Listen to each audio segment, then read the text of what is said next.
మీ ఎలాంటి వ్యాపార ప్రకటనలకైనా వెంటనే మా ఛానల్ సంప్రదించండి. ప్రస్తుతం మనతో పాటు ప్రముఖ ఆధ్యాత్మికవేత్త, జ్యోతిష్య వాస్తు పండితులు, లలితాదేవి ఉపాసకులు బ్రహ్మశ్రీ నానాజీ పట్నాయక్ గారు ఉన్నారు. గురువుగారితో మాట్లాడేద్దాం. నమస్కారం గురుగారు. శ్రీమాత్రే నమః. గురుగారు, విశేషంగా జనవరి మాసం మకర రాశి వాళ్ళకి ఏ విధంగా ఉంటుంది, ఎటువంటి జాగ్రత్తలు తీసుకోవాలి, ప్రస్తుత గ్రహస్థితి ఏ విధంగా ఉంది వీళ్ళకి? తప్పకుండా అండి. జనవరి మాసంలో మకరం వారి కనుక చూసుకుంటే, ఫస్ట్ ఆఫ్ ఆల్ వీళ్ళకి గ్రహస్థితి కనుక గమనించినట్లయితే 12లో అధిక గ్రహాలతో వీళ్ళకి నెల ప్రారంభం అవుతుంది. ఫస్ట్ 2 వీక్స్ తర్వాత రాశిలోకి అధిక గ్రహాలు వస్తున్నాయి. 2లో రాహు, 3లో శని, అష్టమంలో కేతువు, 6వ స్థానంలో గురువు యొక్క సంచారం. ఈ నెలలో ప్రత్యేకంగా ఏంటంటే జనవరి మాసంలో కొంచెం చతుర్గ్రహ కూటమి, పంచగ్రహ కూటములు కూడా ఉన్నాయి. అయితే ఈ గ్రహాలు ఎలాగున్నా మనం ఏ జాగ్రత్త తీసుకోవాలి, ఏ విషయంలో మనకు కలిసి వస్తుందనే విషయం తెలుసుకున్నట్లయితే సరిపోతుంది. అయితే ఈ యొక్క అంశాలు చెప్తుంది నేనైనప్పటికీ కూడా చెప్పిస్తుంది సాక్షాత్ లలిత అమ్మవారిగా భావిస్తూ, ఫస్ట్ ఆఫ్ ఆల్ ఏంటంటే మకరం వారికి ఉండేటువంటి గొప్ప లక్షణం ఏంటంటే వీళ్ళకి పట్టుదల ఎక్కువగా ఉంటుంది. వీళ్ళ పట్టుదలే వీళ్ళకి శ్రీరామ రక్ష, వీళ్ళ మొండితనమే వీళ్ళకి శ్రీరామ రక్ష, వీళ్ళ కష్టపడే తత్వమే వీళ్ళకి శ్రీరామ రక్ష. ఇలాంటి వీరికి ఫైనాన్షియల్ స్థానంలో ఎప్పుడైతే రాహు ఉన్నాడో వీళ్ళు మనీ ఇంప్రూవ్మెంట్స్ కోసం చేయవలసినవి కొన్ని ఉంటాయి. ఏమిటది అంటే, ఒకటి దుర్గానామాన్ని స్మరించడం, అమ్మవారి నామాలు లేదా దుర్గానామం మకరం వారు చేసుకునేది. అందులో రాహుకి అధిష్టాన దేవత దుర్గాదేవి కాబట్టి రాహుగ్రహం దగ్గర దీపారాధన చేయడము. వీళ్ళు చేసే ఏ ప్రయత్నమైనా కానీ ఆన్లైన్ రిలేటెడ్గా ప్రయత్నం చేస్తున్నట్లయితే, అలానే బెట్టింగులు, కోడిపందాలు, ప్యాకెట్లు కాదు, ఆన్లైన్లో ఏదైనా కోర్సెస్ చెప్తున్నారా, ఆన్లైన్లో ఏదైనా ఒక బిజినెస్ ఇంప్రూవ్మెంట్స్ ఉంటాయి, అట్లా ఆన్లైన్లో చేసుకుంటే కనుక బాగుంటుంది. అయితే వీరికి ఏలినాడు శని ఏదైతే ఉందో లేదు ఇప్పుడు ప్రజెంట్, మొన్నటిదాకా వక్రించి ఉండేది కానీ ఇప్పుడు లేదు. సో వెరీ క్లియర్లీ 3లో శని ఏం చేస్తాడంటే, ఎవరికైనా సరే ప్రయత్న లాభము అంటే మనం ఒక ప్రయత్నం చేస్తున్నాము, ఆ ప్రయత్నం సక్సెస్ అయ్యేలా చేస్తాడు ఏలినాడు మనకి 3లో ఉండే శని.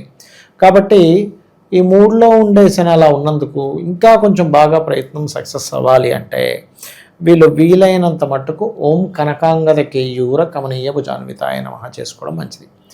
అండ్ ఇంకొక విషయం ఏంటంటే, ఇక్కడ 6లో గురువు ఉన్నందుకు, పంచమాధిపతి వ్యయస్థానంలో ఉన్నందుకు, 4వ అధిపతి కూడా వ్యయస్థానంలో ఉన్నందుకు ఏంటంటే వీళ్ళు ఎప్పటి నుంచో పలానా విదేశాల్లో ఉన్నాము లేదా విదేశాల్లో సెటిల్ అవ్వాలి, ఎందుకంటే 12వ స్థానం అనేది విదేశీ స్థానం, అక్కడ ఏదైనా ప్రాపర్టీ కొనుగోలు చేయాలనుకునేటువంటి వారికి ఇప్పుడు ఉండేటువంటి గ్రహస్థితి చక్కగా అనుకూలంగా ఉంది, అందులో ఎటువంటి సందేహం లేదు.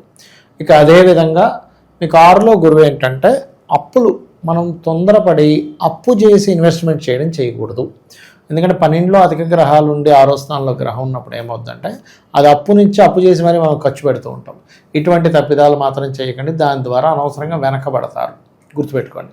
అయితే అష్టమంలో కేతు ఉన్నందుకు పొరపాటును కూడా ఈ రీసెర్చెస్ ల్యాబ్స్లో చేస్తూ ఉంటారు. ఇటువంటి విషయాల పట్ల ఖచ్చితంగా ఈ రాశి వారు జాగ్రత్త వహించాలి. ఉద్యోగ అవకాశాలు వస్తాయి, సంతానం యొక్క సపోర్ట్ ఉంటుంది, సంతానం కూడా ఏదైనా విదేశాలకు వెళ్ళాలనేటువంటి చేసే ప్రయత్నం కూడా ఫలిస్తుంది. చెప్పాలంటే ఒకటే ఏంటంటే 6లో గురువు ఉన్నందుకు కొంచెం అంటే కొన్నిసార్లు మనం లీగల్గా ఉన్నా కూడా కొన్నిసార్లు ఇబ్బంది పడాల్సి వస్తూ ఉంటుంది. మన వైపు ధర్మం ఉన్నా సరే కొన్నిసార్లు పోరాడాల్సిన పరిస్థితి వస్తూ ఉంటుంది.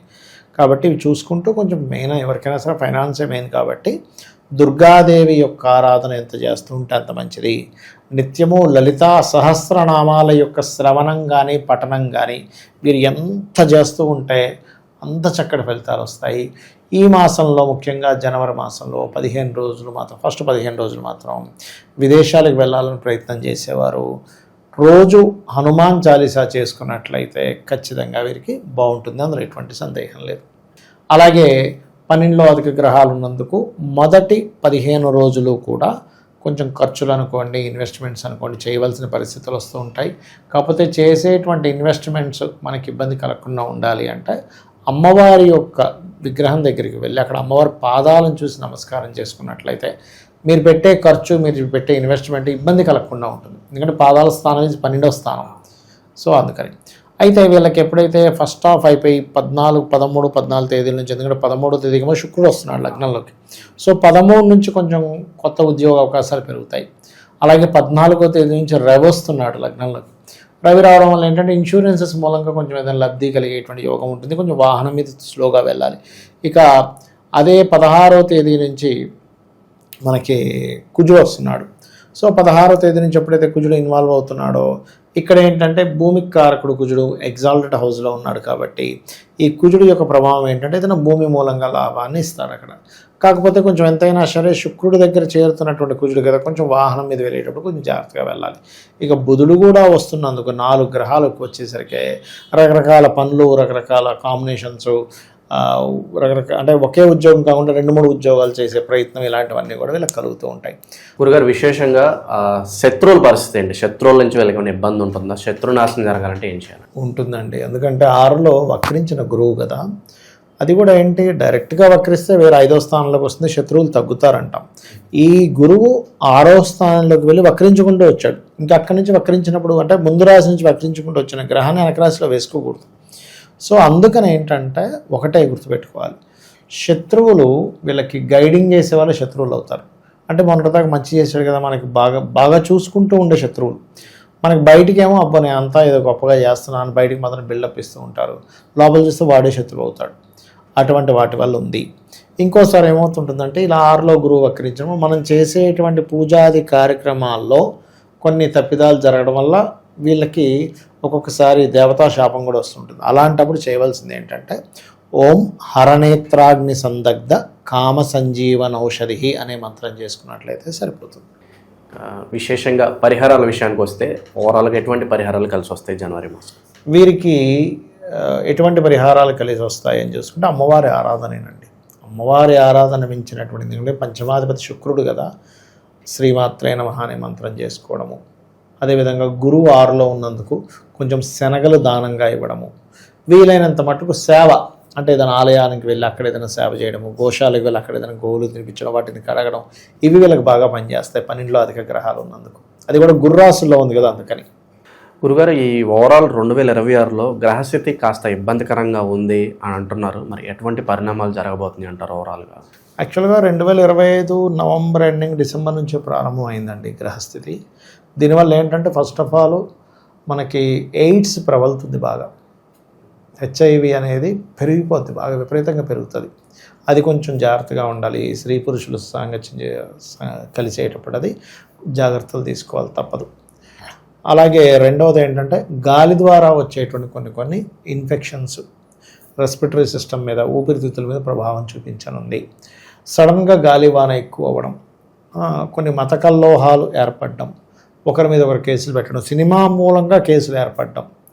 ఇప్పుడు మనకి ఈ అఖండ కూడా రిలీజ్ అవ్వబోతుంది కాబట్టి అఖండ మూవీ మూలంగా కూడా కొన్ని ఏదైనా కేసెస్ ఏర్పడడం, గొడవలు ఏర్పడడం, కొన్ని ఆటంకాలు ఏర్పడడం, ఇట్లాంటివి జరగనున్నాయి. అంటే ఏం లేదు, ఒక మతం వాళ్ళు వ్యతిరేకించడం, అంటే ఇంత వీళ్ళ సనాతన ధర్మాన్ని ఇంత గొప్పగా చూపించేస్తున్నారని కుళ్ళు బుద్ధితో ఎవడో ఏదో ఇచ్చేయడం, అట్లాంటివి కూడా ఉంటుంటాయి.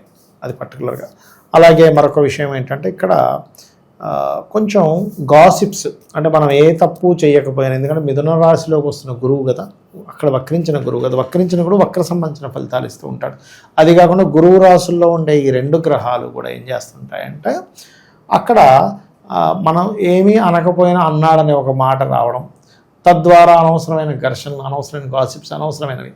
అందుకని ఏంటంటే వీలైనంత మట్టుకు రాజకీయ నాయకులు కానివ్వండి, సినిమా ఫీల్డ్కి వాళ్ళు కానివ్వండి, సమాజంలో ఒక పేరు ప్రఖ్యాతులు ఉన్న వారు కానివ్వండి, ఒక మాట మాట్లాడేటప్పుడు 1కి 4 సార్లు చూసి ఆచితూచి అడుగు వేయాలి.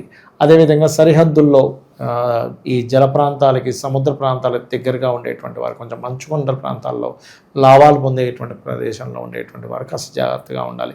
ఏ దేశం మీద ఇంకో దేశం మీద ఎప్పుడైనా ఏదైనా విమాన సంబంధంగా అటాక్ చేయవచ్చు, ఇది ప్రధానంగా గుర్తుపెట్టుకోవాలి. అయితే ఇది జూన్ వరకు ఈ వాయు సంబంధంగా వచ్చే ఇబ్బందులు ఉంటాయి. జూన్ తర్వాత నుంచి జల సంబంధమైన ఇబ్బందులు ఇస్తూ ఉంటుంది. అయితే ఇక్కడ మనం ఎప్పుడైనా బయటికి వెళ్ళేటప్పుడు మనకి ఎటువంటి ఇబ్బంది కలగకుండా ఉండాలి. సామాన్య మానవుడు కనుకుంటే వాళ్ళ ఇష్టదైవాన్ని తలుచుకొని వెళ్ళడం చాలా మంచిది, గుర్తుపెట్టుకోండి. అలాగే మరొక విషయం ఏంటంటే చండీ పారాయణం, గోసేవ చేయడం, వీలైనంత మటుకు దగ్గరలో ఉండే ఆంజనేయ స్వామి కానీ, దుర్గాదేవి కానీ అమ్మవారి ఆలయాలకు వెళ్ళడం వల్ల ఎవరికి వారు రక్షింపబడతారు, అమ్మవారి అనుగ్రహంతో రక్షింపబడాలనే మనస్ఫూర్తిగా కోరుకుంటాం. విశేషంగా జనవరి మాసం మకర రాశి వారి పరిస్థితి ఏ విధంగా ఉంటుంది, ఎటువంటి జాగ్రత్తలు తీసుకోవాలి, చాలా బాగా వివరించారు. ధన్యవాదాలు. శ్రీమాత్రే నమః.